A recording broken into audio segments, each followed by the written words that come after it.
저희 본문 한번 찾아보도록 하겠습니다. 오늘 본문은 사도행전 2장 1절에서 4절 말씀입니다.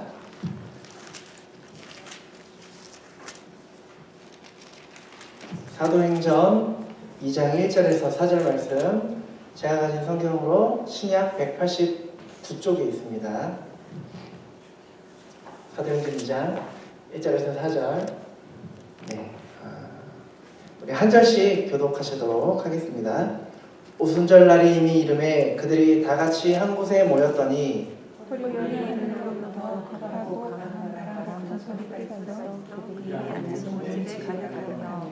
마치 불의 혀처럼 갈라지는 것들이 그들에게 보여 각 사람 위에 하나씩 임하여 있더니 그들이 다 성령의 충만함을 받고 성령이 말하시는 따라 다른 언어들로 말하기 시작하리라.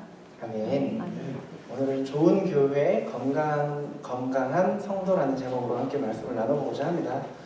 제가 얼마 전에 인터넷을 보다가 글을 봤는데요, 좋은 글이 있어서 잠깐 나눠보고자 해요. 좀 긴데 결혼한 부부 이야기인데 남편이 이렇게 글을 적었더라고요.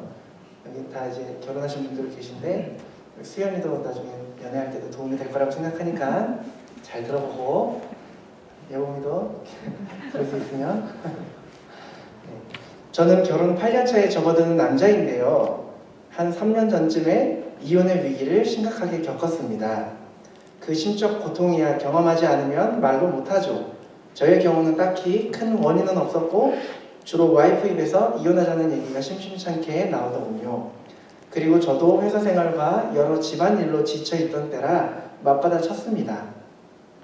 순식간에 각방을 쓰고 말도 안 하기 시작했습니다. 결국 대화가 없으니 서로에 대한 불신은 갈수록 커져갔고요. 사소한 일에도 서로가 밉게만 보이기 시작했습니다. 그래서 암묵적으로 이혼의 타이밍만 잡고 있었습니다. 그런데 어린 아들도 눈치가 있는지 언제부턴가 시무룩해지고 짜증도 잘 내고 잘 울고 그러더군요. 그런 아이를 보면 아내는 더 화를 불같이 내고 저도 마찬가지였습니다. 싸움의 연속이었습니다. 아이가 그러는 것이 우리 부부 때문에 그런다는 걸 뻔히 알면서도 그렇게 화를 냈습니다. 가끔 외박도 했네요. 그런데 바가지 긁을 때가 좋은 거라고 저에 대해서 정내미가 떨어졌는지 외박하고 들어가도 신경도 안 쓰더군요. 아무튼 아시겠지만 뱀이 자기 꼬리를 먹어 들어가듯이 결국 파국으로 치닫는 상황이었답니다. 그러기를 몇 달, 하루는 늦은 퇴근길에 어떤 과일 아줌마가 떨이라고 하면서 귤을 사달라고 간곡히 부탁하기에 남은 귤을 다 사서 집으로 들어갔습니다. 그리고 주방 탁자에 올려놓고 욕실로 바로 들어가 씻고 나오는데 와이프가 내가 사온 귤을 까먹고 있더군요. 몇 개를 까먹더니 하는 말이 귤이 참 맛있네 하며 방으로 쓱 들어가더군요. 순간 제 머리를 쾅 치듯이 하나의 생각이 떠올랐습니다. 아내는 결혼 전부터 귤을 무척 좋아했다는 것하고 결혼 후 8년 동안 내 손으로 귤을 한 번도 사들고 들어간 적이 없었던 거죠. 알고는 있었지만 미처 생각지 못했던 일이었습니다. 그 순간 뭔가 깨달음이 있었습니다. 예전 연애할 때에 길 가다가 아내는 귤 접한상이 보이면 꼭 1,000원어치를 사서 핸드백에 넣고 하나씩 사이좋게 까먹던 기억이 나네요. 나도 모르게 마음이 울컥해져서 방으로 들어가 한참을 울었답니다. 시골집에 어쩌다 갈 때는 귤을 박스차로 사들고 가는 내가 아내에게는 8년 동안 몇백 원도 안 하는 귤 한 개를 사주지 못했다는 마음이 그렇게 아플 수가 없었습니다. 결혼 후 어느덧 나는 아내가 좋아하는 것에 대해 신경을 전혀 쓰지 않게 되었다는 걸 알게 됐죠. 아이 문제와 내 살기 바쁘다는 이유로 말이죠. 반면 아내는 나를 위해 철마다 보약에 반찬 한 가지를 만들어도 내가 좋아하는 것들로만 신경 많이 써줬는데도 말이죠. 그 며칠 후에도 늦은 퇴근길에 보니 그 과일 접한상 아줌마가 보이더군요. 그래서 저도 모르게 또 샀습니다. 그리고 저도 오다가 하나 까먹어 보았고요. 그런데 며칠 전 아내 말대로 정말 맛있더군요. 그리고 들어와서 살짝 주방 탁자에 올려놓았어요.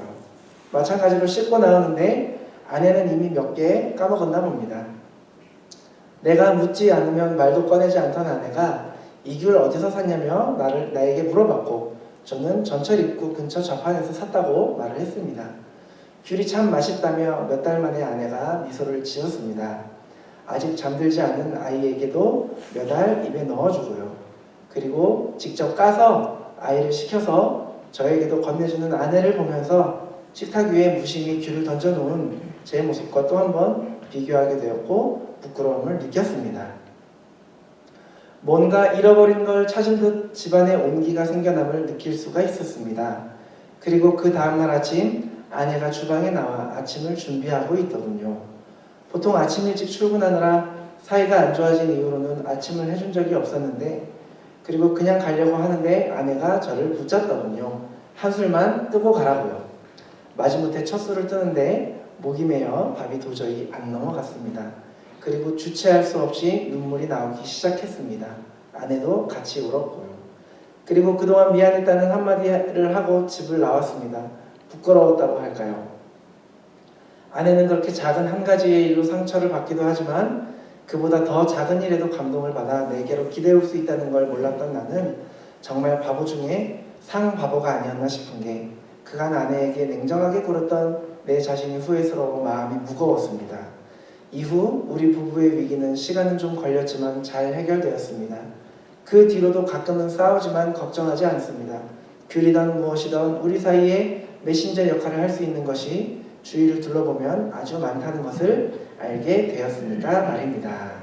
이런 글을 읽었습니다. 여러분들은 뭘 느끼세요? 약간 좀 울컥하시나요? 약간 여기 좀 남자분들이 계셨어야 하는데 그죠? 우리 남편이 들었어야 하는데 그런 마음도 드시나요? 제가 이 글을 읽으면서 어떤 마음이 들었냐면 일단 먼저는 아내에게 잘해야겠구나라는 생각이 들었지만 문제나 갈등에 대한 해결 방법이 여기에 있구나. 무슨 일에나 문제나 갈등이 생기면요 그거를 해결하기 위해서는 제일 먼저 그 문제의 본질로 돌아가는 것이 중요한 겁니다.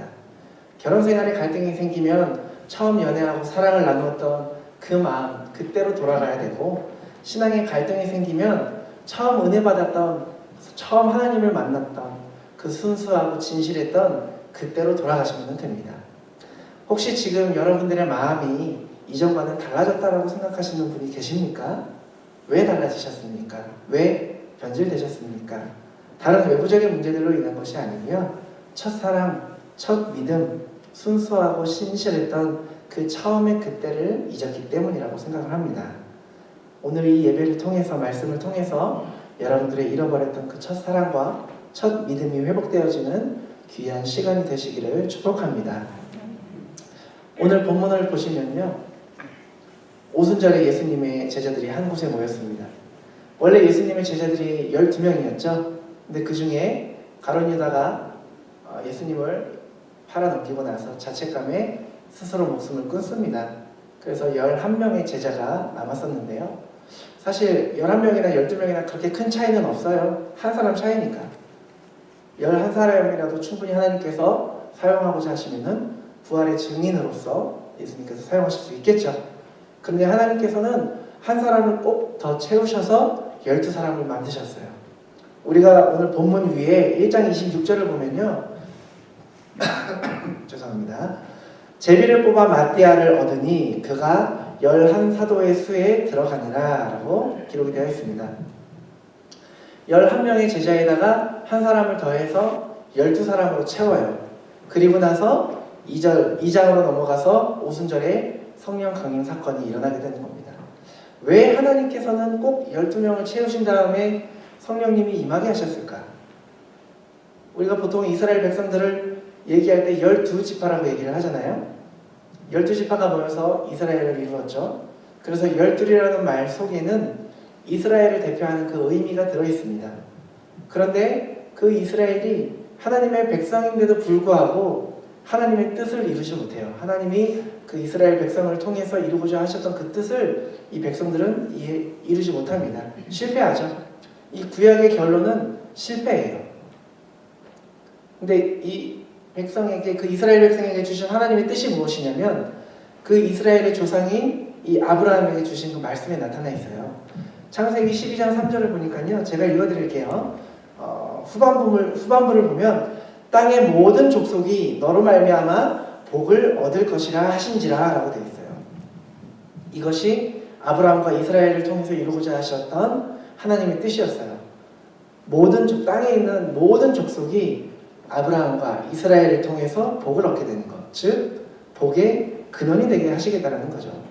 그래서 그 이스라엘에게 복을 주셨는데 어떤 복을 주시냐면요, 아브라함에게 주셨던 복이랑 똑같아요. 너를 축복하는 자에게 내가 복을 내리고 너를 저주하는 자에게는 내가 저주하리니, 이 복을 주시는 거예요. 즉 하나님께서 이스라엘의 하나님이 되어주시고 이스라엘은 하나님의 백성이 되게 하신다. 이것이 하나님이 이스라엘 백성들에게 주신 큰 복입니다. 그런데 그 복이 단순히 야 너네들만 받아라, 이스라엘 백성들 너네들만 받아라, 너네들은 선민이니까, 이것이 아니라 이스라엘을 통해서 그 복이 흘러나가게 하시겠다는 거였어요. 왜냐하면 이스라엘이, 이 아브라함이 복의 근원이니까. 복의 근원은 자꾸 복을 흘려 보내야 되는 역할을 해야 되는 거잖아요.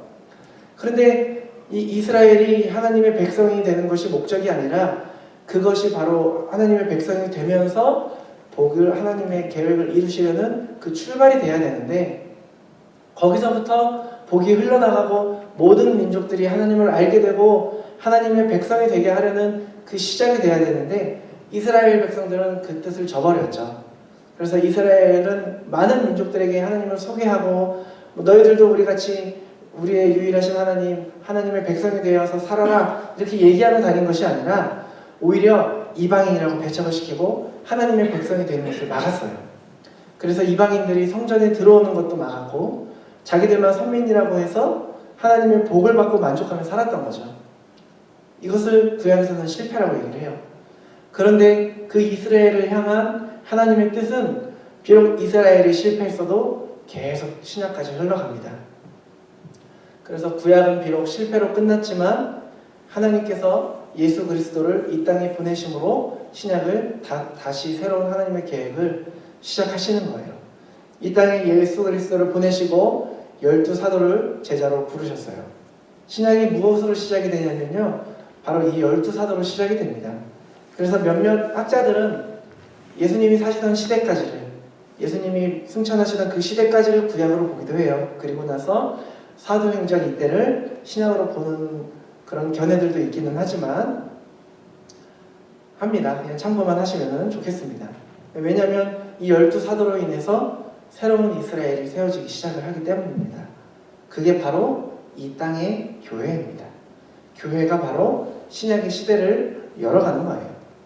그래서 성령님이 임하시기 전에 왜 꼭 12명의 제자여야 되냐면, 12사도라는 것은 이스라엘의 실패한 그 12지파를 대신하는 거거든요. 그러니까 새로운 이스라엘이 세워졌을 때 그곳에 성령님이 임하시기 시작을 하는 거예요.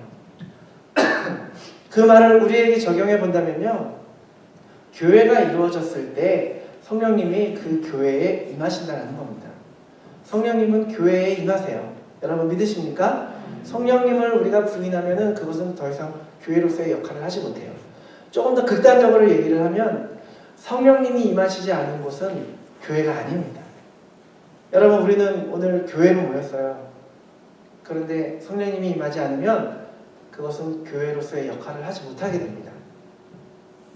예전에 제가 친한 친구를 한 명 전도하려고 하는데 친구한테 야 교회 가자 하니까 그 친구가 저한테 이런 말을 하더라고요.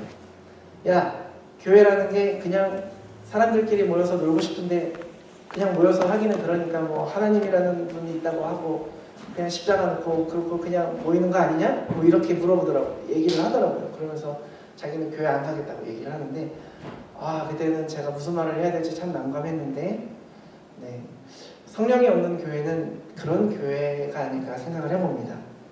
교회는요 성령님이 임하셔야 교회입니다. 그런데 성령님이 어디에 임하시냐면요 12사도가 모인 그곳에 임하셨다는 거예요.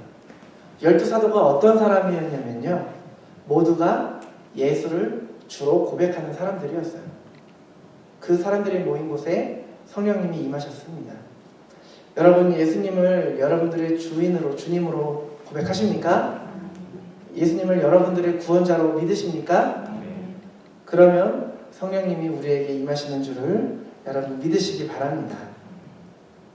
교회가 모이는 곳에 성령님이 임하십니다.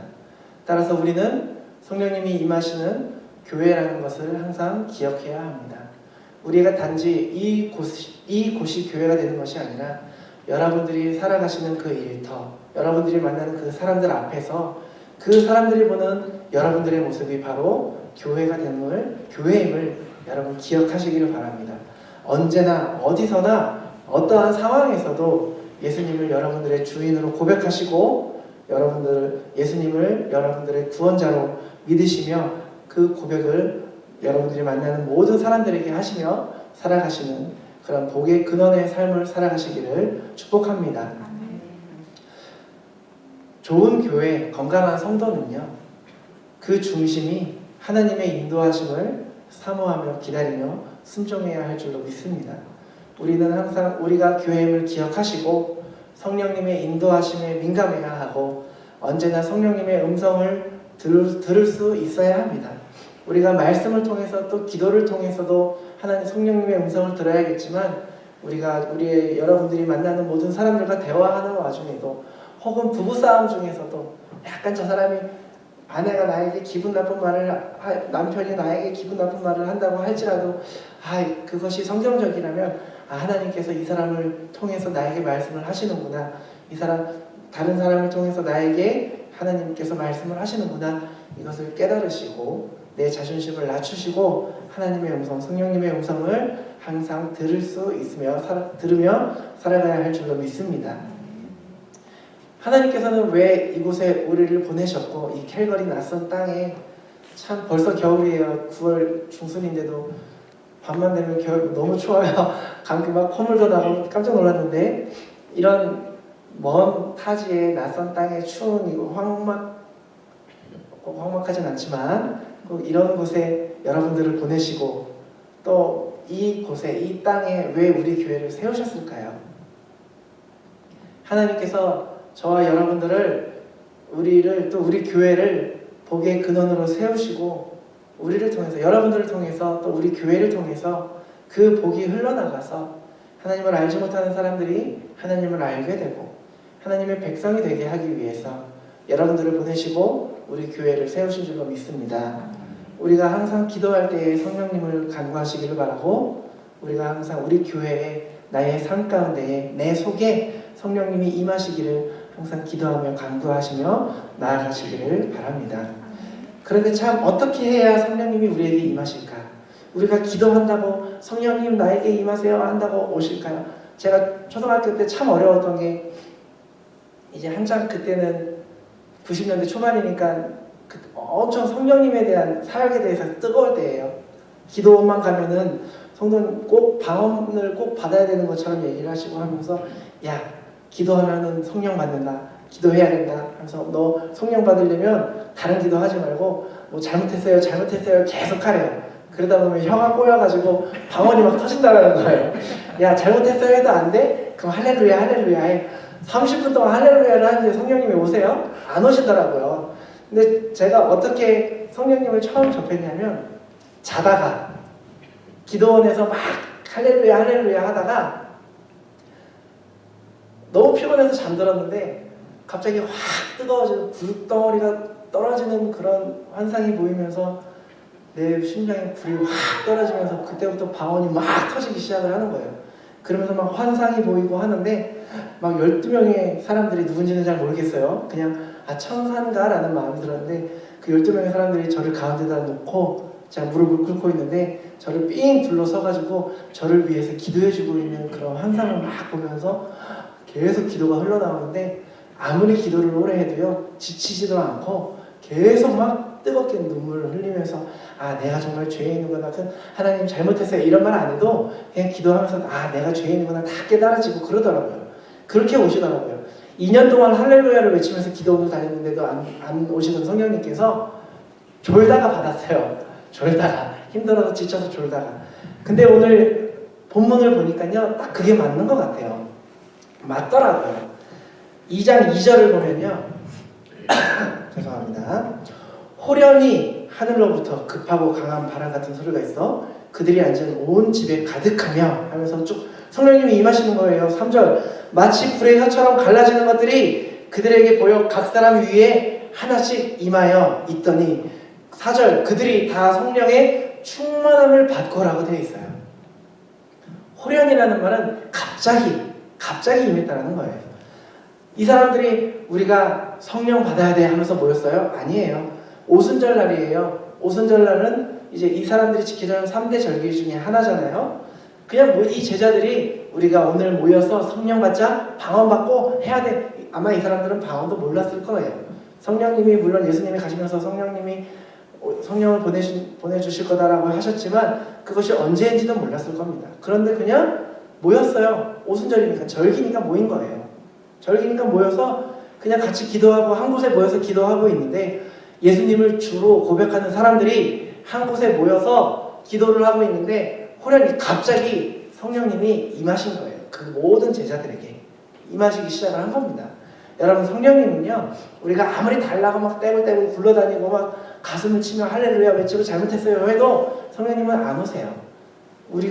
성령님은 선물로 받을 수 있는 것이지 우리가 달라고 해서 주시지는 않습니다. 여러분, 항상 우리가 혹은 오늘 저녁에 여러분들 기도하실 때 호련히 하늘로부터 급한 강한 바람 같은 소리가 있어서 여러분들에게 임하실 수도 있는 겁니다.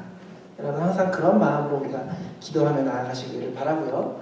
오늘 이 저녁에 함께 기도하실 때에 그런 성령님의 역사가 저와 여러분들에게 가득 충만하시기를 기도합니다. 그래서 근데 이게 참 호련히 임한다, 참 어려워요. 어떤 말을 해야 될지 참 어려워요. 어떻게 표현을 해야 될지는 잘 모르겠는데 아마 이렇게 생각을 하면 되지 않을까라고 생각이 드는데, 여러분들 혹시 지금은 좀 춥지만 따뜻한 봄날에 여러분들이 울창한 숲을 지나간다고 생각을 해보세요. 그냥 막 밖에, 지금 한국은 미세먼지 때문에 골치라는데 여러분들이 그 숲을 지나갈 때에 상쾌한 공기가 그 안에 가득함을 여러분 느끼실 수 있잖아요. 그렇죠? 아마 이 성령님도 우리에게 그렇게 느껴지지 않을까라고 생각이 들어요. 우리가 달라고 막 우리에게 임할 수 있는 것이 아니라 우리가 기도하며 나아갈 때에 호련히 이 안에, 우리의 교회 안에 숲 속에서 신선한 공기가 가득 그곳을 메우듯이 이 교회 안을, 우리의 교회 안을 성령님께서 가득 채우시며 나아간다는 것을 여러분 그렇게 깨달으시면 아마 조금 이해가 되지 않을까 싶습니다. 그래서 우리가 항상 성령의 간구함을 위해서 기도를 해야겠지만, 흔히들 하는 말 있잖아요. 주일학교 청소년부 예배 때 하는 말들, 우리가 깨끗한 그릇이 될 때 하나님께서 그 그릇을 채우신다, 좋은 것으로 채워주신다라고 얘기를 하잖아요. 우리가 항상 먼저 하나님 우리에게 성령 부어주세요, 능력 주세요 하기 전에 우리가 먼저 우리의 그릇을 하나님께서 채우시기에 가장 아름다운 모습으로 비워나가고 씻어나가야 된다고 생각을 합니다. 그러기 위해서는 우리가 우리의 삶이 교회로서, 이 세상 사람들이 보는 이 교회로서의 삶으로 살아가야 되고, 항상 예수님을 우리의 주님으로 고백하시고 우리의 구원자로 고백하며 나아가셔야 할 줄로 믿습니다. 그럴 때 우리가 성령 충만한 삶을 살아가게 되심을 여러분 깨달으시길 바랍니다.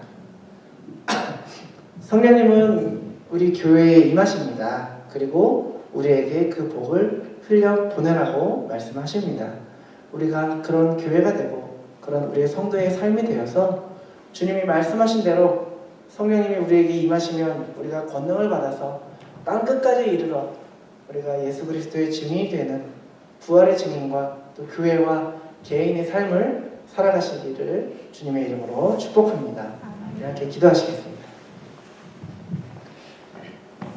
지금도 살아계셔서 우리 가운데 역사하시고 또 우리와 함께 하시고 동행하시는